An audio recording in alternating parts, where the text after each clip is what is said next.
Welcome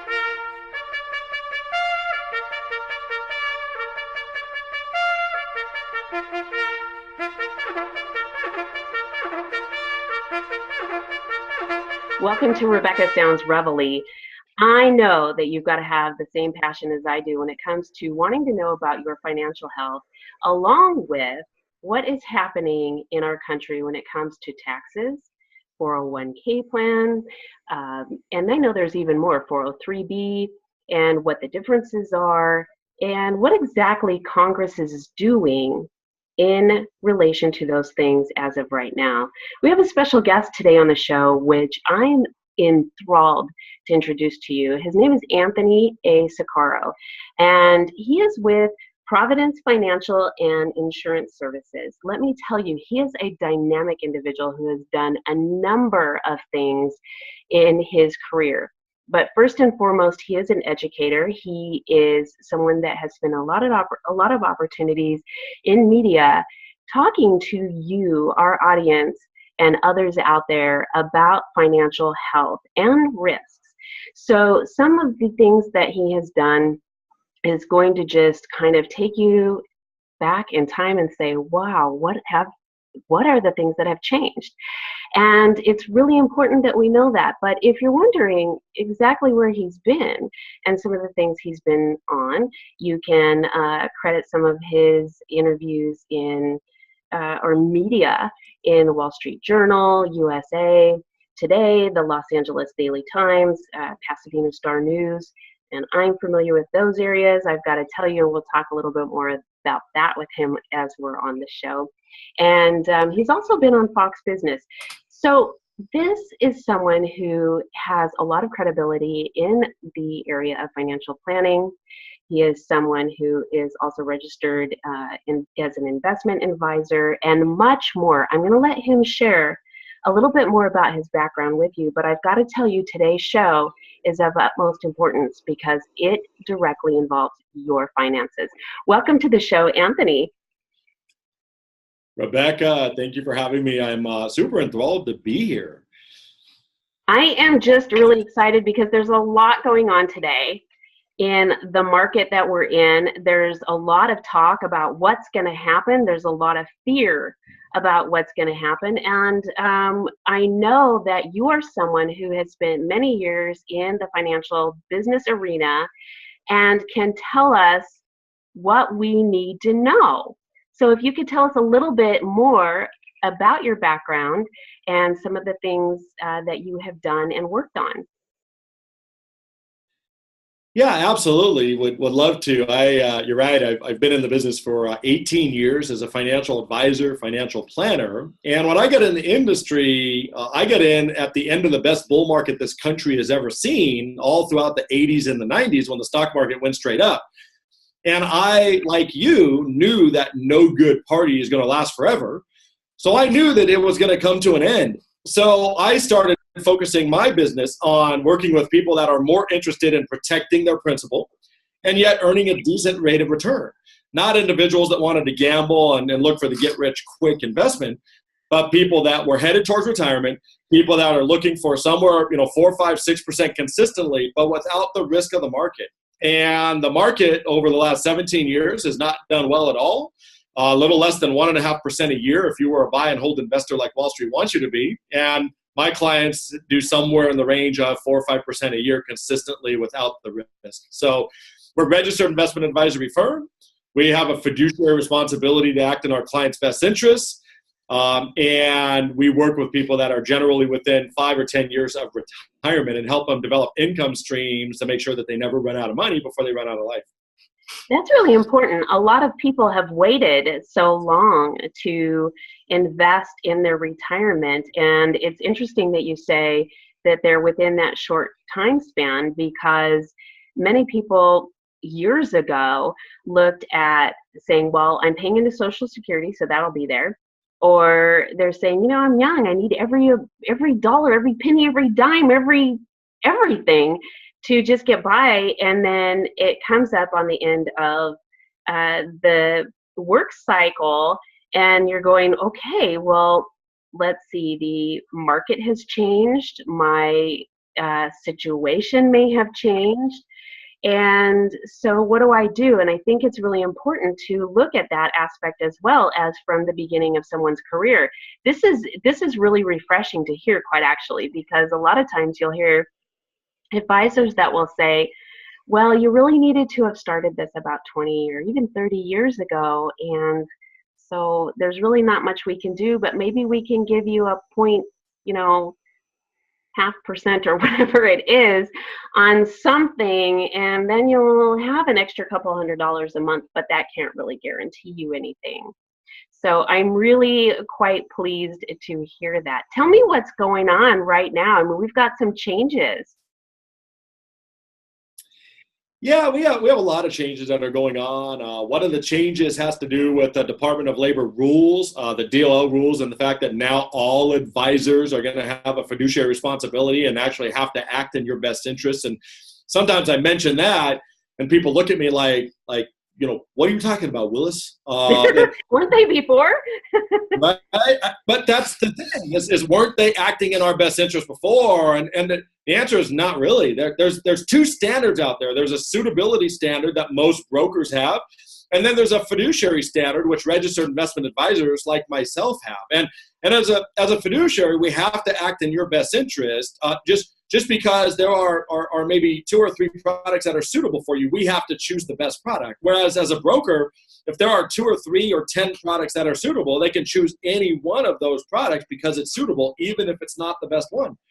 Most people don't understand that. And June 9th, that goes into effect, and a lot of the big brokerage firms with the names you know of are actually up in arms about having to act in the best interest of clients. And I don't get it. I don't understand. Why is it that this is such a big deal? I've been acting in the best interest of clients since I got in the industry. So for us, it's wonderful, but for a lot of other brokers, it's not good. Mm-hmm. And then you talk about tax reform, right?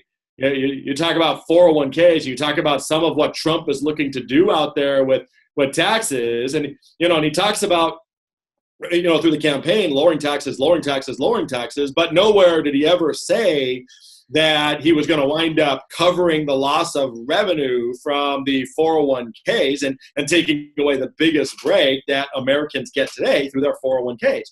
And so that's on the table. That's on the chopping block. And yet, Rebecca, I got to tell you, I've been an IRA and a 401k expert for many, many years, and I'm not sure that it's such a bad thing. Okay. And the reason is because I find that a lot of retirees out there take advantage of the tax break on the front end. They overload their IRAs, and so when they get to retirement, they are now forced to take money out through required minimum distributions. And even if they aren't forced to take it out, they need it to live. Right. And now all of a sudden, if in fact they wind up taking their money out, they wind up paying a lot more in taxes because they didn't set it up properly. And think about this for a second, Rebecca. If you put in $100,000 over 20 years, let's say, into a 401k, and that $100,000 grows to $300,000, which is the tax going to be more on, $100,000 or $300,000? Right, the $300,000. That's right. It's certainly going to be on the higher amount. Which would you rather pay the taxes on, $300,000 or $100,000? Oh, absolutely the lower amount. Yeah, but which would the government rather have you pay the taxes on, $100,000 or $300,000? Yes, the $300,000, because they're going to make more money that way. That's it. And so all of a sudden, the government, I think in some regards, has people duped to the fact that this is a good deal. Let's put $100,000 in now, only to let it grow to pay taxes on a larger amount later. They didn't set up these retirement plans in the early 80s for you. They set up these retirement plans for them. It's their retirement. Now, does that mean that people haven't got used to it? Yeah, it means that. I mean, they're going to feel a tax hit now? Absolutely. Does it mean that you shouldn't put any money in retirement plans at all? No, but you want to do it right. If you know the rules, you can play the game and you can win the game. But if you just blindly follow the IRS rules, you get out to 70 and a half and you lose and they win. Right.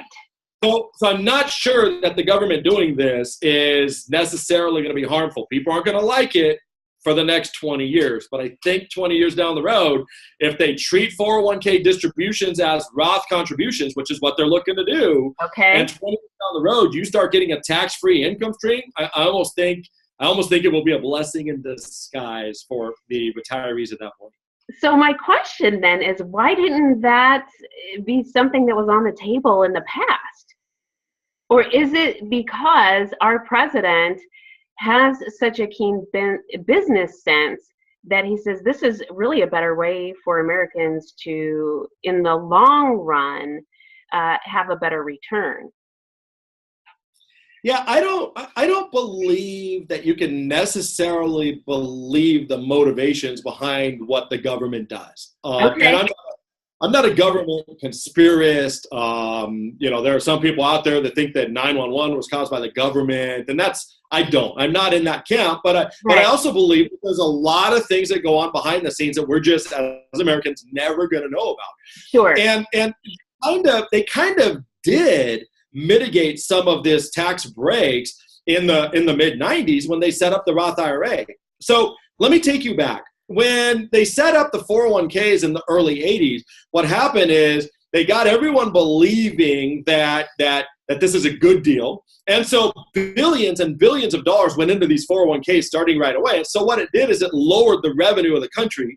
And when you lower the revenue of the country, you wind up having, being cash strapped, and you have to find a way to increase that revenue. And so 14 years later in 1996, the government introduced the Roth IRA, and they encourage people to put money into the Roth IRA, which, as you know, you put it in, you pay the taxes on it when you put it in, but then it is tax-free forever. And the reason they did that is not because of you. The reason they even created the Roth IRA was to help offset some of the cash flow, the cash offset that they took a loss on when they implemented these retirement plans in the early 80s. So it's still the best thing that they did for you. They just didn't do it for you. You need to know the rules. You can still use it, but they did it to offset the loss of revenue that the tax plans that the 401k plans created. Makes a lot of sense. Now, is the 401k plan the same as a 403b? Essentially, yes. They're a little bit different in the fact. So here I said yes, and then they're different, right? They're essentially treated the same from a tax standpoint. Okay. They're different as far as who offers them. 401ks are offered by corporations. 403bs are offered by nonprofits, hospitals, etc. It's just a different section of the tax code, but essentially it works the same way. Okay, so with what's coming down or possibly coming down the pipeline right now, if someone has a 403b, what we're talking about would still be applicable in the same respect? You would think so. Trump hasn't talked specifically about 403bs. He's talked about 401ks. He's not talked about 403bs. He's not talked about 457s. And so you would think that your statement is correct, but I think until it comes down, we don't know. And I certainly can't verify whether that's going to be part of the mix or not. Mm-hmm. So what we're looking at is how that this can be basically changed by Congress, and it being a good thing. What steps actually have to be taken from where we sit right now to a change that would be taking place in about how long? Yeah, they're talking about having this done. They really want to have it done in 2017. That's what they're talking about. They're really pushing. And I can't profess to know all the legal steps along the way. I mean, certainly what they're doing now is they're looking at the tax reform, and they're looking at trying to make it revenue neutral. That's what they're trying to do. So the Republicans don't want to sign off on it unless there's a way to pay for it. And once there's a way to pay for it, then it's got to go through the House and the budget, the House and the Senate. And it's not going to pass the House and the Senate, I'm sure, until the CBO takes a look at it, the Congressional Budget Office, and kind of says, and certainly there's going to be a budget in place somewhere there that's going to give them something to sink their teeth into. But there's a lot of work that still has to get into making this whole thing go through. And ultimately, I don't think there's too many people that are going to argue that we need tax reform. I mean, the tax code right now is 7 times bigger than the Bible. And That's huge. I guarantee you it says a whole lot less important stuff. But the fact is that it's huge. And there is something that absolutely needs to be revamped. And yet in the process of revamping it, lowering corporate taxes, and that ultimately is going to translate into a better economy. A lot of people don't even understand why that works or how that works, but that's the way it's going to work. Well, see, this is really important because a lot of times we just think, oh, well, this was, basically said this is going to change. And there's a lot of steps that go into this. And there's a lot of forethought and projections that are made on both sides of the house to make sure that it is efficient for us. And of course, you have variances in opinion. But what you're saying is really interesting because this is something that will affect all of us. And so let's say this goes into law and things do change. What kind of an effect, say, if I have a 401k, what kind of an effect is that going to have on my pocketbook? Yeah, great question. Yeah, am I going to pay a lot more now? What am I looking at? Because a lot of times there's people out there, Anthony, who just kind of go, I don't understand all of this. Just tell me how much it is that I'm going to have to either come up with or pay, and I'll figure out the rest later. And so not only do we want our audience and our viewers to be informed, but we do want to talk to them in a language that they understand. Where is this going to hit my pocketbook? Yeah, absolutely. And that's a great question as well. And the answer is if you're one of the 40% of Americans that do not contribute to a retirement plan at all, then it's not going to affect you at all because you're not getting any tax break from it. Right. And as far as we know, they're not talking about IRAs at this point. They're talking about company-sponsored or entity-sponsored, employer-sponsored retirement plans. That's all that we're talking about at this point. And so right now, the way that an employer-sponsored retirement plan works is when you put money in, it comes out of your paycheck. You don't pay taxes on it at the time that you put it in. You're going to defer it, let it get a lot larger, and then you're going to pay taxes on it when you take it out. So the answer to the question, as far as how is it going to affect you, is depending on how much you're putting in and what tax bracket you're in. Now, most working adults today, I'm going to guess, are in the 25% tax bracket. So if you're putting in $20,000 a year into a retirement plan, and you're paying 25% in taxes, then you're saving 25% on the $20,000 that you put in. So you're essentially saving $5,000. So if you're in the 25% tax bracket, putting $20,000 in, and this goes away, then it's going to cost you an extra $5,000 for that year. That's huge to know, because that absolutely makes a difference in someone's projections, especially over time. I mean, you multiply 5 times so many years and you're talking about that amount of dollars. And then you also have, employer contributions and so on and so forth. Let me ask you though, Anthony, and I'm wondering, because I'm sure that there are those out there who goes, well, okay, I know that there's a penalty for this, but the government gets it or somebody gets it. I just know that there's this. When it comes to 401ks and someone takes an early distribution and they are allowed to do so by one of the guidelines, say a hardship, loss of employment, something like that, they're penalized an additional 10%. Where does that 10% go? To the government. It's an assessment that goes directly to the government. And so is there a way to avoid that, say, by creating 2 separate 401ks? Or, are you allowed to do that so that you still will have a nest egg, but yet you're able to touch one if something comes up? What would you tell someone who says, well, I'm a little leery of this and I'm not sure what to do? Yeah. So there's a couple of things that I think we have to break down here. First of all, the 10% penalty on the withdrawals on the 401k is really only going to come into play if you have a 401k that is no longer with an employer that you're working at. So we're talking about old 401ks. Okay? If you're at an employer and you have a 401k, then you can borrow against that 401k. And the general limits of borrowing against that 401k is that you can borrow up to half the balance of the 401k. Up to a $50,000 maximum is what you're allowed to borrow. And borrowing from your 401k has its own pros and cons, but one of the pros is that there's no 10% penalty for borrowing your own money. Now, another pro is that you're going to pay yourself back with interest. And the nice thing is that interest goes right into your account. So it's not interest that you're necessarily paying to a bank or credit card. It's interest that you're paying to yourself. So when you borrow from your 401k and you pay yourself back with interest, it actually could be beneficial.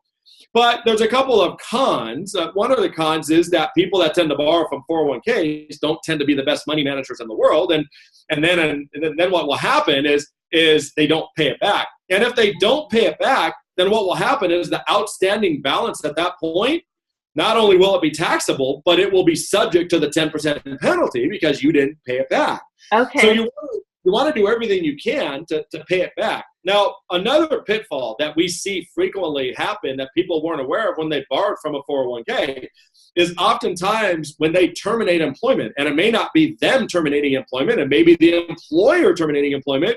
Well, a lot of times that 401k becomes due and payable at that time, or it becomes a premature distribution subject to taxes and penalties. And if you don't know that when you borrow the money from the 401k, you could be setting yourself up for failure. So you have to know the rules so you can play the game. And if you have the money to pay it back, great. But guess how many people borrow from the 401k that actually can pay it back on demand? This is really very fascinating. And what you say is so true. You have to know the rules. You've got to understand exactly what's going on. So if I were sitting in the audience right now and I was saying, okay, how do I find out? And I want to talk to Anthony. Anthony Saccaro is the guy. He's in the know. I am just so impressed, which, by the way, I am. What would I do to contact you? How would you direct the audience in this respect so that they can become educated and start making the right choices and then obtain your services as a financial planner or advisor or from your firm? Sure. Yeah, absolutely. And thank you for asking. And normally what happens when someone is introduced to our firm, normally there's a $200 fee to meet with us the first time. But for your listeners, what I'll do is I'll make it complimentary. So it's just as a result of saying that they've come from your show, then we'll certainly make it complimentary and do that. Now, what will wind up happening if they want to contact us is they can go to our website, providencefinancialinc.com, and they can just fill out a contact me form. One of my staff members will get back to them. And if they're local, and we're in Woodland Hills, California, it's West Los Angeles County, if they happen to be local and they want to come in, we can schedule a meeting and they'll come in and I'll meet with them, or one of our advisors will meet with them, and there's no problem as far as that's concerned. If they're not local, though, as maybe likely with your show, then what they will do is my staff will schedule a quick 15-minute phone call. And sometimes in 15 minutes, we can answer all their questions. We can accomplish everything they want to accomplish, and we can go down the road. If we need more than that, then certainly we can turn it into a longer conversation and schedule it further down. But we can start out with a 15-minute call, and certainly that's complimentary. I won't, I'd love to help anyone that thinks that I might be able to help them. This is really exciting to know. Something else, Anthony, I'd like to know is if there is someone who is, at the end of their work cycle, they have, a fixed income right now. They know that they're going to need more to continue to live. Is there a certain minimum type of investment that they are looking at that you could help them get into that will help them down the road? So I think the answer is if you're in your 50s and you're starting to save, first of all, I don't want you to be discouraged if you're in that situation. I'm going to suggest, and from my experience and from what I know about the industry, I'm going to suggest that a very high percentage of people do not start getting serious about retirement until they're in their 50s. And yet I have a lot of people in their early 50s that will come to me and they're discouraged. They feel like it's too late. No, it's never too late. You can start. You're in your capacity earning years. If you're 50 years old, you got 15 or 20 years to save, and you can overload the boat and just have a successful retirement like everybody else. Now, if you're 20 years old, don't hear me say don't start saving. The earlier the better. But if you're 50, it's definitely not too late. And right now, I'm really concerned about the stock market. We're at record highs. If you've studied stock market history like we have, everything kind of points to the fact that we have another correction or maybe even a crash coming. And so right now, if you're in your 50s or 60s and you're within a decade of retirement, you want to focus more on protecting your principal and earning a decent rate of return as opposed to gambling your principal. And there's two ways that you can invest. There's two fundamental philosophies out there. You can invest for growth or you can invest for income. When you're invested for growth, you're buying mutual funds or stock and you're crossing your fingers and toes, hoping that the share price grows. But the performance of your portfolio depends on the share price, and that's it. There is no income that comes from a growth-oriented portfolio. On the other hand, when you're invested for income, Rebecca, you're not investing crossing your fingers and toe for the share price. Matter of fact, you don't really care about the share price. You're investing for the consistent income in the form of dividends and interest that are coming in. So the share price is still going to fluctuate, but you're going to be getting likely somewhere between 4 and 7% yield coming in. So if you have $500,000 and you're averaging 5%, you're getting $25,000 a year, and you can spend it, you can reinvest it. You're not having to sell shares to get it, and it's really a safer, more conservative way to invest. And regardless of what your shares do, regardless of what the market does, that income is going to keep coming in. And you want to train yourself to live on that income if you need that income to be able to supplement your lifestyle. And if you don't need it yet, you're still working, then take that income and reinvest it, and your portfolio will still grow. But it's not growing because the share price is growing. It's growing because you're buying more shares. It's just a different, fundamental, safer way of investing. And I think for the question you asked, if you're 50, if you're growing and you want to save and you're worried right now like we are, then you probably want to focus on income, safer investments than the stock market and the gambling at this point. Well, that makes a lot of sense. And there has been talk about a possibility of a crash coming. And I know that in many areas much like the area that is near to where you are living, that the housing market has started to change, and many people look at that as the first sign. And so would you agree with that? Oh yeah, the housing market oftentimes correlates with the stock market to some degree. I don't think that it's going to be as bad as it was in 2008. I mean, okay. It was the housing market in 2008 that caused the collapse, and I don't think that's what's going to cause our next crash or collapse.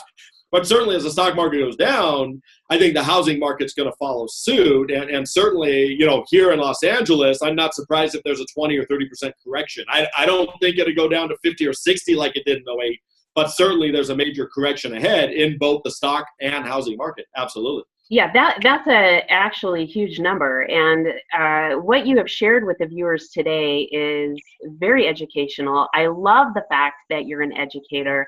I love the background that you have. I'm extremely impressed with your knowledge.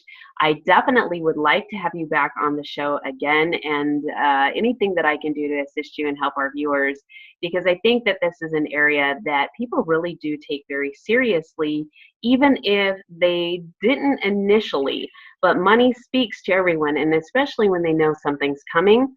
And when there's situations like this where there's sort of a fear of what's to come, in the sense of what's going to change. I just got used to certain things, say, for example, Obamacare, and now we have a new president, and we're going to have some other financial changes again. So we definitely want to inform as many people as we can, our audience, the viewers, listeners, all across the United States specifically, but I know it's important globally to watch as things go on too, which is probably for another show, because that even gets into a whole different can of worms there. But I do want to thank you so much for being on the show today, and I would like you to provide your information again, because I think our audience definitely needs to take an opportunity to learn a little bit more and start planning now. And if they've already been planning, then to see what they can do to reap additional rewards, like you said, by reinvesting. So if you'll go ahead and provide your information again. Yeah, absolutely. And Rebecca, I love Liberty Beacon. I love what you're doing out there. I'm super excited for your success. So thank you so much for having me. Our firm's name is Providence Financial. We're located in Woodland Hills, which is a suburb of Los Angeles. Our website is providencefinancialinc.com, providencefinancialinc.com, or you can just search Providence Financial Woodland Hills. We'll come up all over the place. We, like you, have Facebook and Twitter and LinkedIn and a YouTube channel. And, I've got a number of videos on YouTube that educate your clients about where I think the stock market's going to go and why. A couple times a month, I'm doing a market update with my beliefs about what things are happening. So, yeah, I appreciate that. I'd love to help anyone that's watching your show. Certainly be more than happy to talk to them. Fantastic. And I want to thank all of you for tuning in today. I think that this is an absolutely perfect opportunity for you to either continue to work on your financial planning or to begin. And there are a lot of changes coming up. Don't be afraid. And as you can see, Anthony Saccaro has been able to really simplify some things in terms that are very, very easy to understand. And his firm is going to be able to assist you with any type of questions that you have. As he's indicated for our viewers today, a complimentary interview over the phone and answering questions will be able to really assist you with the direction in which you want to go. Providence Financial and Insurance Services. And we want to thank you again, Anthony, for being on the show. Again, I thank all of you for tuning in today. Please share this with your friends, family, and coworkers, and all over social media. We really want to get the word out so that we can educate everyone. Thank you for watching. This is Rebecca Sounds Reveille.